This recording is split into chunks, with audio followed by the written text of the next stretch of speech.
Upang salubungin ang taong 2026 na may diwa ng pagmamahal, biyaya at malasakit, isinagawa ng 2nd Abra Provincial Mobile Force Company ang kauna-unahang buwanang community outreach activity sa pamamagitan ng isang feeding program sa Manabu, Abra.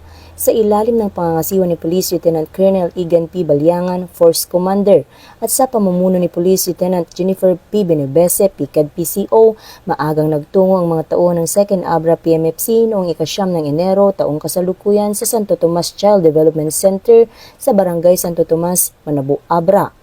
Umabot sa 11 daycare pupils kasama ang kanilang mga magulang o tagapag-alaga ang nakiisa at nakinabang sa naturang programa. Namahagi rin sila ng masasarap at masusustansyang pagkain na nagdulot ng kasiyaan at ngiti sa mga bata.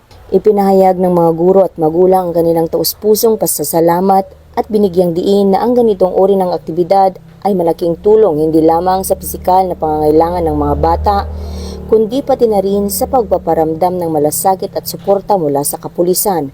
Patunay ang gawain ito ng patuloy na dedikasyon ng 2nd Abra PMFC sa paglilingkod sa mamamayan, hindi lamang sa pagpapanatili ng kapayapaan at kaayusan, kundi pati sa pagpapalakas ng ugnayan ng pulisya at komunidad sa pamamagitan ng mga programang may puso at malasakit.